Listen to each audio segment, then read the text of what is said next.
Patrick Daly and welcome to Interlinks. Interlinks is a programme about globalization and the effects it has had on Ireland and other countries around the world over the last 50 years or so. In each programme, we interview a person from another country or with strong connections to another country to get their unique perspective on globalisation as it has affected them and the country they live in and its relationship with the wider world. There's a little bit of history, a dash of economics, a sprinkling of business and an overlay of personal experience both from me and from my interviewees from around the world. In recent programmes, we've travelled back and forth across the Atlantic, from Spain, Croatia and Germany on this side to the US and Mexico on the other side. Today, we're coming home to Ireland to talk to a Donegal native, Liam Cassidy, a man who has worked the world over as an outstanding plant manager in some of the world's major multinational manufacturing organisations, such as Procter & Gamble, Gillette and General Motors. Liam has achieved outstanding results working at production plants both here in Ireland and around the world in places such as the US, China, India and the Czech Republic. And during his corporate career was justifiably known as an exceptional performance turnaround specialist. Since 2009, Liam has been running his own consultancy practice, LCL Consult, with bases in Dublin and Shanghai, and continues helping clients to achieve rapid improvements in the performance of their production plants through the application of a formula based on lean practices and strong leadership. I'm delighted to have Liam join us today to get his perspective on globalised production, the future of international business and Ireland's place in this competitive environment. Welcome, Liam, and thank you very much for being here with us today. Thanks, Patrick, and thank you for having me. You're very welcome.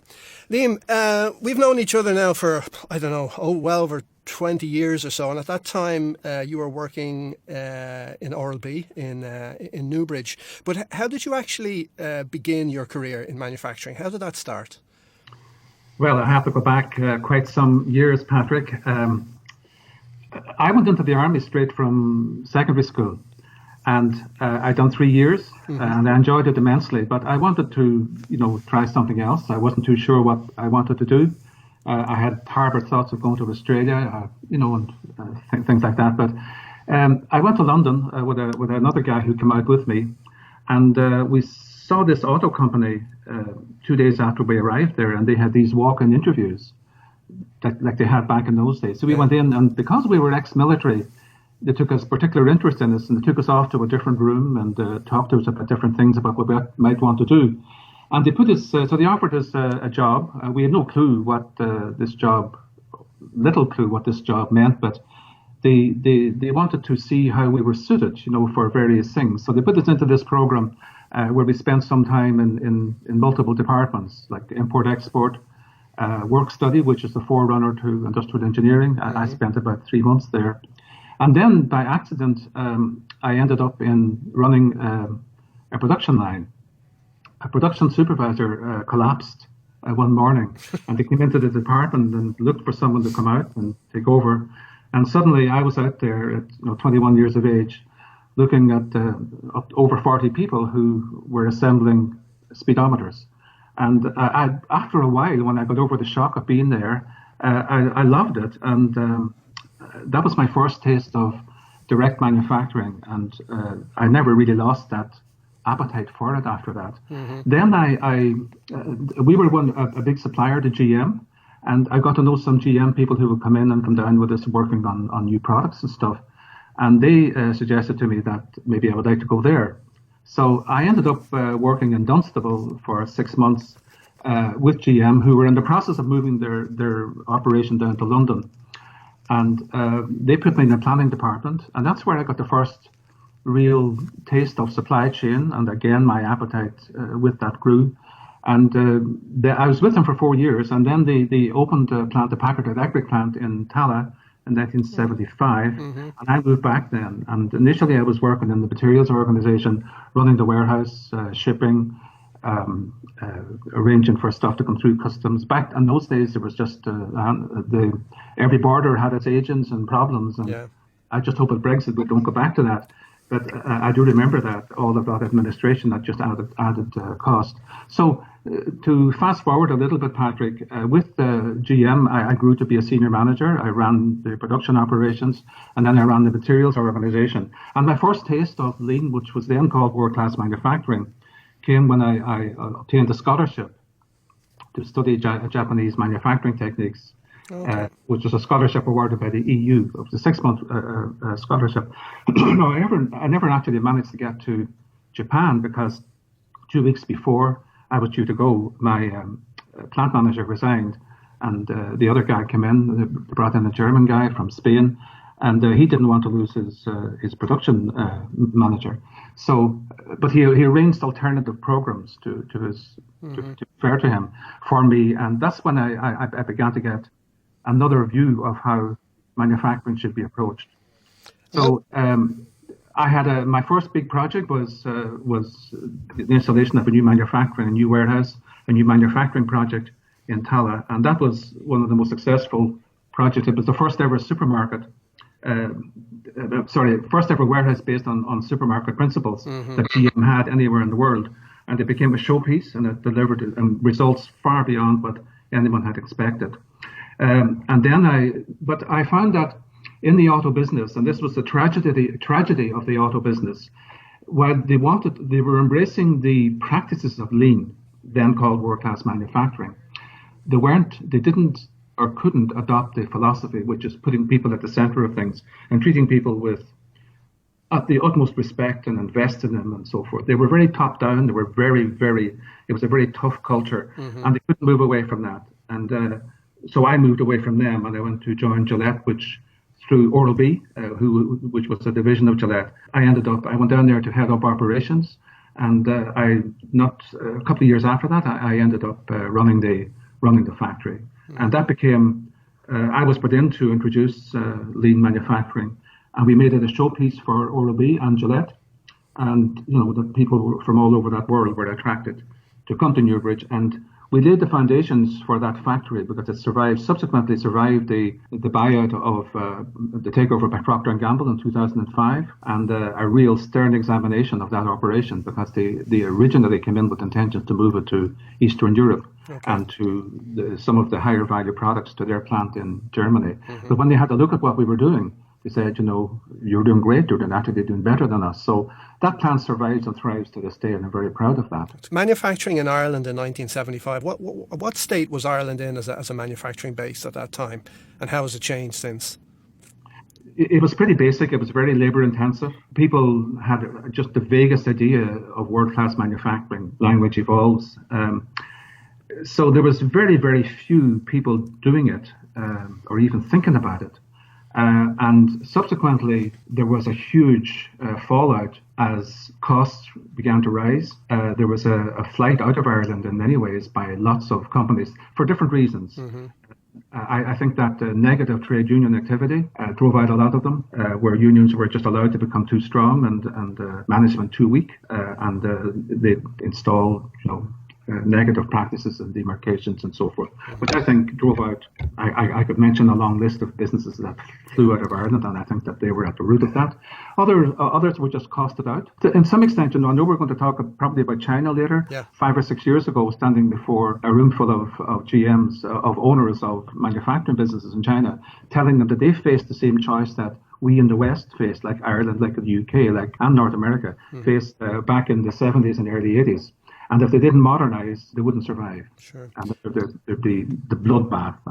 And subsequently, that has happened in China. There was a big people moved to Vietnam and other places. Yeah, it's an ongoing process. You've mentioned a few times lean manufacturing or world-class manufacturing, and I think jargon about it, like Gemba and Kaizen and Kanban and Muda. But in layman's terms, what is lean manufacturing? Toyota are the best manufacturer, in my view, on the face of the earth, not just of cars. They're just the best of the best. And but that philosophy and culture is in their DNA. If you go into join a Toyota organization as a young graduate, you're going to spend, I think it's 18 months. It used to be 18 months. It probably still is, on the shop floor working on the assembly or something, so that it gives you credibility, in other words, and it introduces you to the real world that you're going to influence with your changes or however you're supported in the future. To introduce lean into a traditional organization as we would know it, where the management is top down, is very difficult. Over 90% of all lean initiatives fail. And this is a figure that that I suspected for quite some time, and it took the Lean Enterprise Institute, several years to acknowledge that, and they are acknowledged as the enterprise that best represent Lean, I guess, in the Western world anyway these days.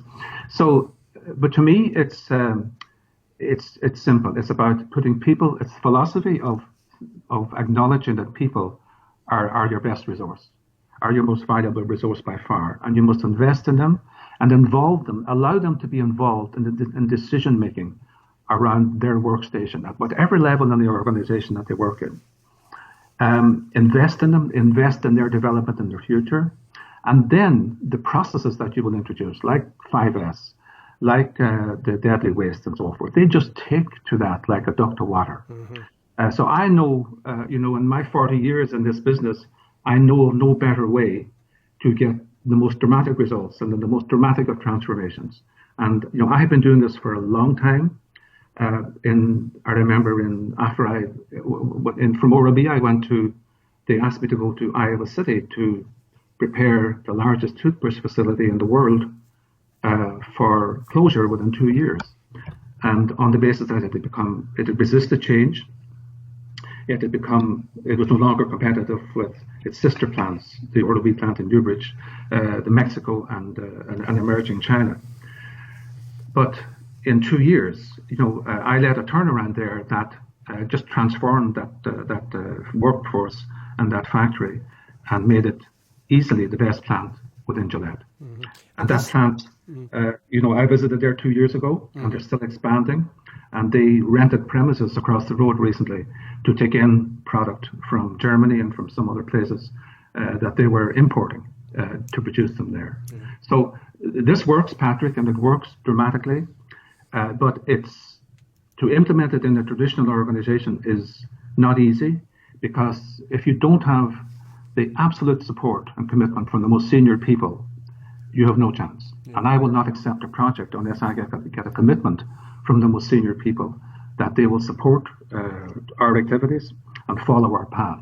There's many things that can be discussed and molded and shaped, but there are some principles. And one of those which is often the most difficult for an organization to face, that on the average leadership team, on an average factory, there are usually 2 people who are not going to make it, who will endanger the project, slow it down, unless they're neutralized. So even when I get the full commitment from the most senior person, I will say to him or her, a few months from now, I may come to you and say that, look, this senior manager is not cutting it, and they must be removed, either to another part of the organization where they cannot damage this project, or whatever the solution you may offer them. And if they don't, we walk. And that way, our projects are pretty much guaranteed to give you terrific results. But the organization that invites us in must follow our path.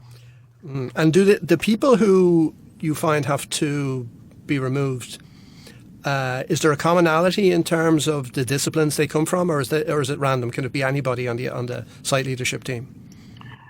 It can be random, but most likely they're to be found for the people who are responsible for operations. That could be engineering, it could be the shop floor, the people who feel the need to protect it for whatever reason, or their egos get in the way, or they cannot buy into delegation. But this is 80% of what managers do is absolutely useless. And it's even worse than that, because the work that they create is also useless work. So this absolutely devours valuable resources, doing work that need not be done. And when a manager is confronted with that, it can be very difficult for him or her to accept that their life up to now has been pretty much wasted. And but there's a new way for them, and what I say to them, and those that buy that message prosper and go on, to have a much more fulfilling life. That the work that they do will allow them to move to a level where they can truly plan and work in the future and not on yesterday's issues.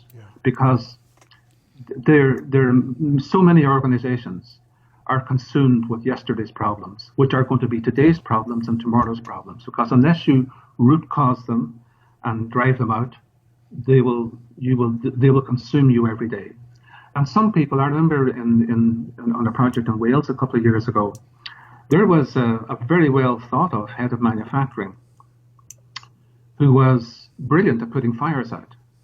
But the problem was he was putting the same fires out every day. And when I tried to change him, he absolutely resisted it. His ego got in the way of logic.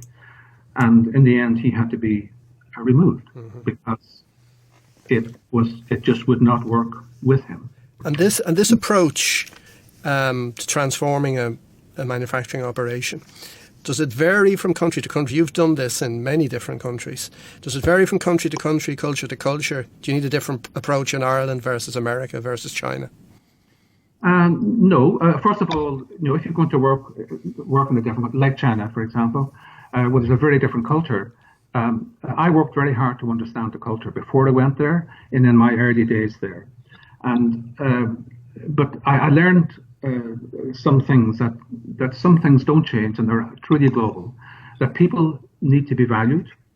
They need security. Secure. In other words, that they have a job to go to. Will that job be there next year? They want to be valued within the workforce. They want to be involved. And if you do that, they will love you and they will follow you. And this is that's the same in China. It's the same in the USA. It's the same in Czech Republic, and Poland, and Hungary, and all those, and the UK, and all those countries where I've worked and been implemented successful transformation projects. The basics are the same. Yeah. And the what really gets me is sometimes there are so many people out there who overcomplicate things. The language is changing. For example, people are talking today about digitalization, blockchain, and God knows what else. Well, the world is awash with data that is useless. So many organizations that I go into, you cannot trust the data that is being produced. They will tell you in the initial discussions, yeah, sure, we got this, we got that. But when we actually dig into the data, we find that it's often unreliable. The databases is often where the heart of issues are.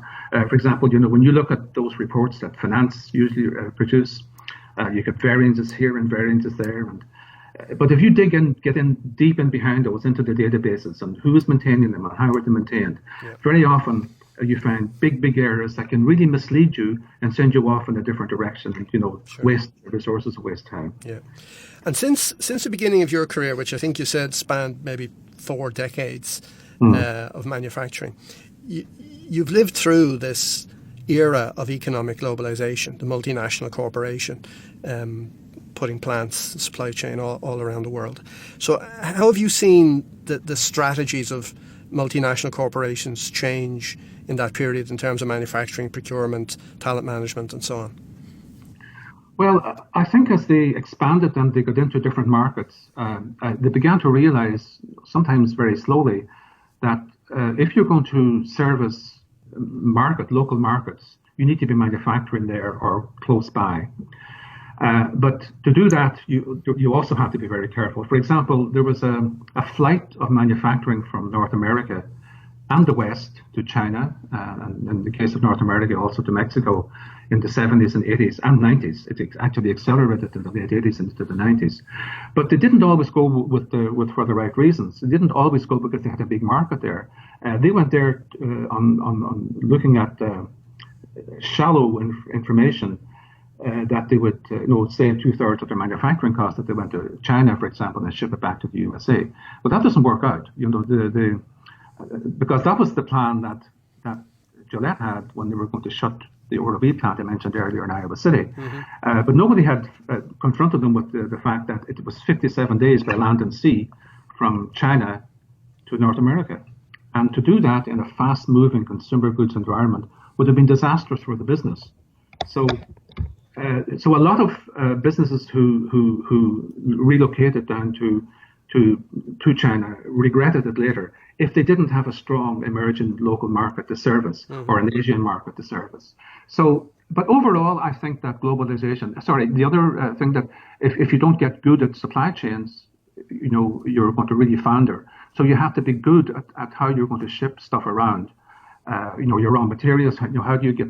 Where do your raw materials come from? Can you source them locally? And if you're going to have a local market and you're going to have manufacturing there, are all your raw materials available from there or nearby? Or if not, if you're going to have to ship them in from the West, are they very bulky? Are they heavy? Because these all impact on the cost ultimately. And these are decisions to be made when you consider all of these things. And where do you think we are with the globalization of production now? Are we in reverse? Are we changing form? We've had lots of geopolitical tensions, trade wars, Brexit, rising nationalism and so on. Where do you think we're at now? Well, I think it's a phase, Patrick, but I think it's unstoppable. I think, for example, there has been some sensible retransfer of manufacturing from China, for example, to North America. I think this has got little to do with President Trump. I think that, the people I know down there who were talking about it, we're talking about it 5 or 6 years ago, 7 years ago. The Chinese markets there's a huge market, but they're not always easy to break. They're not always easy to crack. And if they had moved, lots of them had moved with a view to shipping their products back to North America. And that just doesn't make sense. It just doesn't make economic sense unless it's wafers or something, and like an Intel would do. Yeah. But if you are producing products of any bulk at all or any weight, unless you're going to burn your money air freighting them back, huge cost, and shipping them is just too long. So some of it might be a little bit got to do with Trump, but most of it, these people have decided to do it anyway. And Ireland, of course, has benefited tremendously through the 80s, 90s and 2000s as a multinational manufacturing base. In the future, though, where do you see Ireland's success lying? Is it there or is it somewhere else? And what does the government need to be doing? And what do, probably more importantly, Irish business owners need to be doing?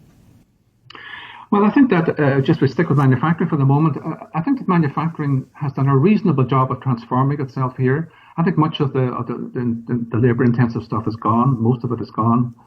And people have been moving up that value chain in terms. I think there are some sectors left in Ireland that, like in the pharma business, where profits were huge and they didn't have too much financial pressures. I still think there's pockets there that need to modernise, and if they don't, they will get in trouble. Also in the local indigenous industries like meat, for example, I think that there's a lot of catch up that they need to do. But I think that in the main, we have a fairly solid base here in manufacturing, and I think that will continue. I think that the Brexit can be a disaster or it can be an opportunity. Mm-hmm. I think that certainly, I don't think it'll impact where manufacturing is located when it comes to Ireland too much. And what do Irish businesses need to do? I think they need to make sure that they're competitive, that they're adopting lean thinking, lean practices into their organizations, offer those people, put people at the center of their activities, invest in them, nurture them, love them, take care of them. And if they do those things, and of course have a good marketing strategy, then they'll prosper. Mm-hmm. Any business will prosper if they have a decent product and know how to market it, and if they take care of their people. Yeah, and then China's a place you spent quite a lot of time, particularly in the last decade or so. So, what do you see as China's key strengths? So, what are some of the challenges it faces in the future? Well, I think that China is very misunderstood. I think that their system of government is quite like the USA system. This may be a surprise to listeners, but I spent a lot of time looking at it and talking to government officials down there and trying to understand it. And if you understand the federal system and in the USA, where the big stuff is like is nationwide, and then each state has a fair degree of independence for smaller stuff.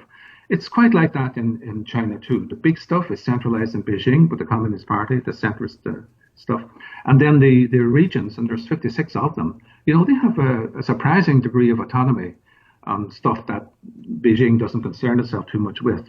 But the great strength has been the fact that they decide the big stuff, and that big stuff gets done. And I think I have a great example with the connecting the fast train, which you have probably sat on too. I've sat on it many times. Shanghai, yeah. That train service that runs from Beijing to Shanghai. mean, that was a phenomenal project that was implemented. It used to take several days and nights to complete that journey. Now it takes, 18 hours or something, 16 hours. But I was living in Shanghai when that was being planned, and they had sent a team of people around the world to look at railway systems and so on for a couple of years, and they came back, and when they were plotting their way from Shanghai through Shanghai, they came up with 3 routes, and they threw these out then to the local parties who campaigned for, well, this should not be an hour patch and whatever for these reasons. And to give them, 6 months or something, or 3 months, I can't remember. But one of the ladies working in our finance department was living in one of those areas, and she used to talk to me about it. And I was very interested in the process. Well, the thing was that this team was going to select one of those. But they would listen to the information that came to them and make a decision accordingly. The people then living within that area that was going to be impacted, that would have to move house and so forth, or move apartment, they were asked to fill in, they were given a list of areas that they could pick from, choose their option 1, 2, and 3. But they were going to have to take one of those. So that option one of the options would have been granted to them, but they had no other point of appeal. They had to be accepted. So in other words, Patrick, what I'm trying to say is that great projects get done over there. Yeah. Whereas you cannot do a great project like that anymore in the USA, because it would, anymore here, because it would take years and take billions, because everyone exercises their democratic right to litigate. Sure. And this is a disaster. And I use, when I talk about the marvels of China, because I really am a fan of their system, there's far more democracy there than we realize. And I don't know any Chinese person who's unhappy with it, who's deeply unhappy with the system. I know far more here who are unhappy with our system. But when I compare India with China, the British left India in 1946 and left behind their democratic system. And it's so hard to get things done in India because everyone exercises their democratic right. I remember in one province when Gillette were trying to sort out a supply chain there was one province where there was an 11-year waiting list for litigants. Yes. Because they were litigating against supply chains and what bigger companies were trying to do. Whereas in China, all that stuff just gets pushed to the side. It doesn't happen, but it's for the greater good. And if I think China is just one of those economic miracles, but it lifted 1 billion people out of poverty and offered them opportunity and a far better standard of living than their parents. And for that, I think the vast majority of the Chinese population are very grateful. And your current business now, LCL Consult, how does it help clients? What kind of business benefits can clients expect to achieve when they're working with you? Is that, supporting organizations that are concerned for their future. And there's still so many of them out there that are. They're struggling for all sorts of reasons. They cannot, for whatever reason, implement real good change, positive change in their organization. One of the benefits of, personally, Patrick, I don't like consultants. I think that we are rightfully up there at that top table with politicians and lawyers because it's populated by charlatans and people who mislead people and people who are consumed by and driven by revenue rather than doing the right thing. So I've been in this consultancy business since leaving Procter & Gamble in 2009, but I don't think of myself as a regular consultant. I still think of myself as someone who can transform factories and warehouses and distribution warehouses and so forth. And where can people find out more then about your work and your thoughts on the future? What's your website, LinkedIn, articles, publications, and so on? Yeah, we're still working with people in different parts of the world, transforming their business, securing their future, making sure that they're going to be there 5, 10, 15, 20 years from now, and re-energizing their workforces and giving them a much better quality of life in the workplace, energizing them, freeing them up from this nonsense of top-down and this nonsense of bureaucracy, where 80% of what people do, managers in particular, is utterly useless. So people can find me on my website, www.lclconsult.com. They can get me on email, liam@lclconsult.com, or inquiries@lcl.com, or they can call me 086 791 9759. That's brilliant, Liam. It's been fascinating, and as always, a pleasure to talk to you, and many thanks for joining us here today.